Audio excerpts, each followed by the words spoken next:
Hello, मी Suvarna. Hello कर. बोल, मी कियारा. बोल, मी कियारा. हाय. आज आम्ही बनवणार राखी. काय बनवणार आहे दीदी? दीदी काय बनवणार सांग? काय बनवणार आहे? राखी. कोणासाठी? दादासाठी. हा, ओके. मी स्टेशनरीच्या शॉपमध्ये गेली होती आणि मला हे बाई नावाचे पॅन्डल दिसले. ते इतके अट्रॅक्टिव्ह आणि सुंदर होते की मी ठरवलं की नाही आता घरीच राखी बनवायची. म्हणून ते पॅन्डल मी विकत घेतले आणि धागे घेतले. बाकी सामान माझ्याकडे घरी होतं, ते मिसमॅच करून मी वापरायचं ठरवलं. इतकी सुंदर, म्हणजे शाळेत असताना ना आम्हाला शाळेमध्ये सांगायची राखी बनवणार आणि तेव्हा ती इतक्या छान छान म्हणजे मोठ्या मोठ्या राख्या बनवल्या जायच्या.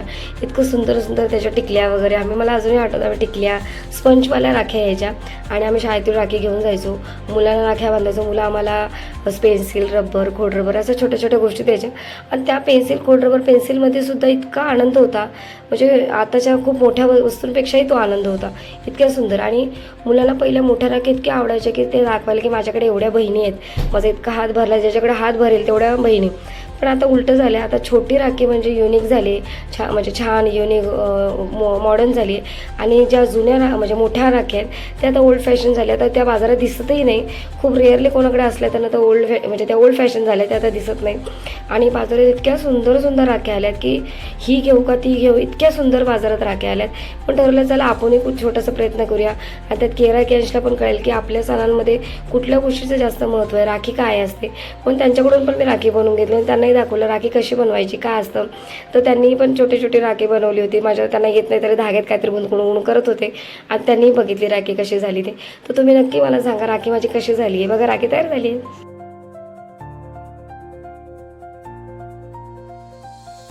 रक्षाबंधनला मी आईकडे गेली होती आणि आईने बनवले होते घावणे आम्ही कशाबरोबर पण खाऊ शकतो. चहा, दूध किंवा चिकन.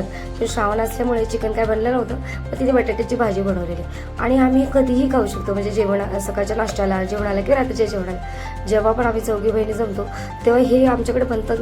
म्हणजे कधीही केव्हाही आणि कधीही खाऊ शकतो आम्ही. इतकं ते आम्हाला आवडतं आणि आईच्या हातचं बनलेलंच.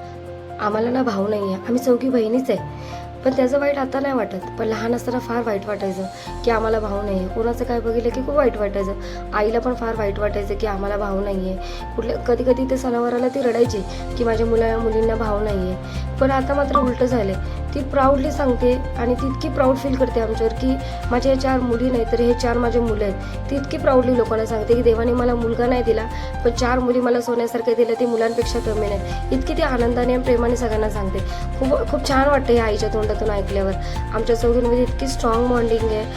म्हणजे आम्ही इतकं एकमेकांना जीव लावतो. आम्ही कितीही भांडलो, म्हणजे प्रत्येक बहीण भाऊ भांडतात तसे आम्ही पण भांडतो, खूप भांडतो. पण तरी पण न भांडता पण राहू शकत नाही आणि न बोलता पण राहू शकत नाही. सकाळी जरी भांडलो तरी संध्याकाळपर्यंत आमची भांडणं सॉल्व्ह होऊन जातात.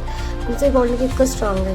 आम्ही कोणाच्या सुखात आम्हाला पोचताना आलं तरी दुःखात मात्र आम्ही नेहमी चौघीजणी एकमेकींच्या पाठी खंबीरपणे उभ्या असतो.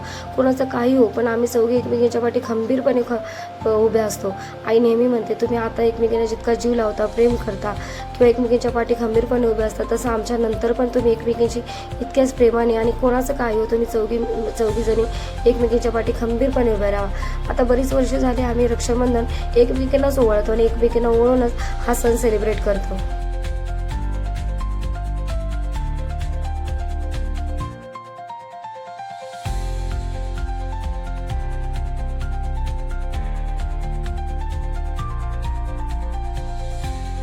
आता कियांच्या रक्षाबंधनाचा टाईम. रक्षाबंधन वगैरे लहान मुलांच्या म्हणजे त्यांना इतकं कळणे इतकं ती मोठी नाही, पण त्यांना कळते एवढंच की गिफ्ट आणि खाऊ. म्हणजे प्लेटीत काही खाऊ ठेवलं ते पेढे आणि काही गिफ्ट भेटणार जे बाकीच्यांना भेटणार म्हणजे आपल्याला पण भेटणार. कियारा तर म्हणत होती मला पण ओवळ. मग कियांचं झाल्यानंतर ती पण पाठावर बसली आणि मग ते आता माझी बारी मला पण ओवळ. म्हणजे त्यांना काही कळतच नाही. ती तुझं झालं तर माझं एवढंच त्यांना कळतंय.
तुम्हाला जर आमचा व्हिडिओ आवडला असेल तर लाईक शेअर सबस्क्राईब करा. थँक्यू.